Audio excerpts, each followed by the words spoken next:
Now, it's Lunchtime with Ira, live from the Las Vegas Hilton. Tell us a little bit about the Surreal Life. What your experience with that, and you were married by MC Hammer, or he officiated, which I didn't realize he had the official documents to be officiator. Yeah, he's ordained minister. Hammer is. We've been friends for a long time, me and Hammer. And we ended up on the same show. It was the very first Surreal Life. That was, I don't know, 7 years ago, something like that. And so nobody even knew about that show. But we could do this show together and stuff. And then I decided, me and my wife now, we decided to get married. And it's like, who better to do it than to get Hammer, to come out and do it. And so it was cool because he was going to be invited anyway. So as a guest, so why put not? Him to work. So you save money. Yeah, absolutely. So after Hammer officiated, did all of you get hammered? Yeah, we got hammered. We're drinking my wine. My wine was flowing freely that day. Yeah, I bet. Where did the wedding take place? What's that? Where did the wedding take place? We actually got married here in Las Vegas at the Four Seasons.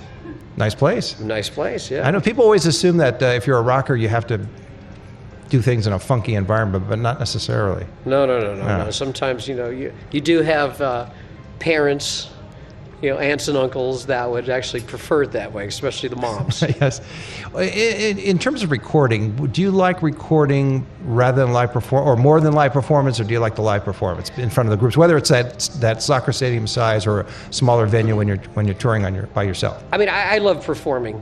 Performing is the heart and soul of rock and roll. I mean, for me, I didn't start out recording. I started out playing live and in clubs, and that's where my heart is feeding off of a live audience, and having that there.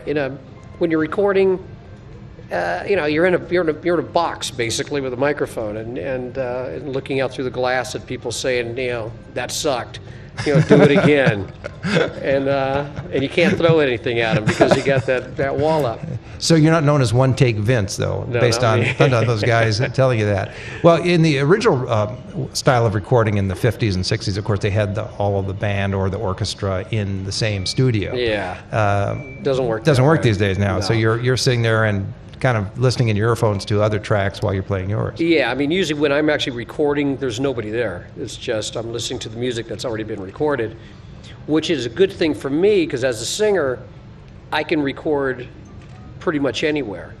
So if the band wants to record somewhere in another city, I only have to be there for a little bit, just for guide vocals, and then I can do my vocals wherever I want. I can do, and I anywhere. Do them here in Las Vegas. When you say guide vocals, what does that mean? Well, just so people don't get lost. So you're just kind of humming along. So you're basically recording the drums first, drums and bass, and so you're singing along so that the drummer, Tommy, for instance, doesn't get lost because he's just focusing on his drum, so he knows where he's at in the song. Okay. How do you protect your voice? Given you have this long career and you're a rocker, how do you do that without? I'm one of the few guys a few singers that, a lot of people, the tea and honey and the this and that, and I have a couple of cocktails before I go on, and I don't warm up. Amazing. It's I would think the cocktails with the alcohol would dry out your throat, and especially in Las Vegas, with performers always comment about the well, you got Vegas to wait. throat. You got to be loosen it up, right, or dry it out. I go for the loosen it up. Do you think with a couple of cocktails that you just think you sound good, and maybe it's just from the cocktails? There's that chance. There is that chance. But as long as the audience is there, they obviously love listening to you, so it works out. It's good. It's fun. It's a lot of fun to go out and play. And I'll be gone. I'll be gone all this summer. I leave next week and off to Europe and around the States again. More and more traveling. Do you find that because there is a difference between your own band and the Motley Crue touring, do you find that the guys from Motley Crue are kind of looking at you when you do your own thing and say, gee, that's not a bad idea? No, they do their own things. They all do their own things. Yeah. Okay. Everybody in the band has had their own little projects outside of Motley, for the same reasons I was saying before. It's just a little bit of a change. I know Nikki just finished recording an album.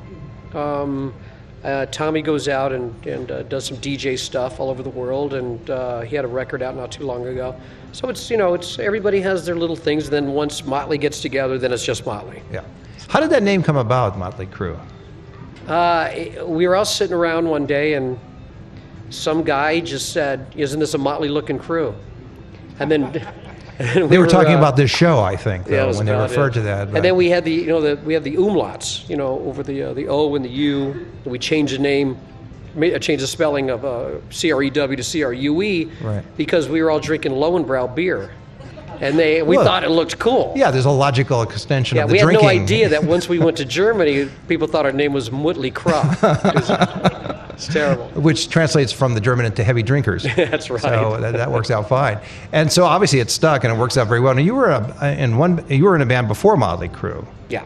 and then went into Motley Crue, and that's where it really took off. And of all the songs, is there one particular one that just sticks in your mind as the one that you want to be remembered by? Not that you're going away. Well, but probably the one that's going to be on my gravestone will probably be "Girls, Girls, Girls."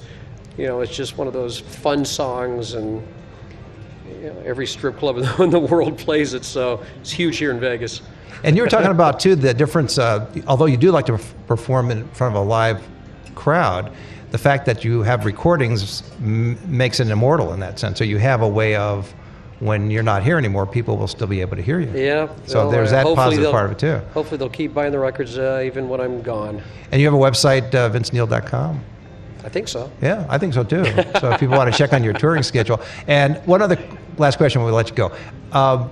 Is there any, with your tattoo parlor, is there one particular tattoo that people demand, or do they come in and create their own, or is there one thing that they really just like to do based on your experience? Most people, want to come in with something that they want. And usually for the girls, and we get pretty much more girls than guys in the shop, believe it or not. People wouldn't think that, but it's usually a lot of girls, and they usually get it right on the, right on the lower back, Right. Which we call it a tramp stamp, and but that's where they all want to get them, They all because want to get it, right. you can't really see them. They're discreet, or, Oh, yeah, you can or see behind them. the neck. Yeah, you can see them. Yeah, Yeah. it's great. It's great having a tattoo shop. And and being somewhat afraid of pain, what do you offer in the way of, other than tequila? Is there laughing gas available, or some sort of local anesthetic, or? No. You just have to You endure? go in and you grin and bear it. Oh, that's about tough. it. It's over before you know it. Amazing. Well, I'm going to try it out, and I already have. I showed those Yeah, I know, pictures they're earlier, so huge, thank you huge. for doing that. Well, Vince, thanks so much for coming on. Thank you. It was I great. appreciate it. Absolutely. And Thank you. Vince Neil, ladies and gentlemen, who is, of course, Motley Crue and 9 million other things, legendary frontman for Motley Crue and tattoo aficionado, who has opened his first tattoo shop called Vince Neil Inc., and it's I-N-K and an I-N-C.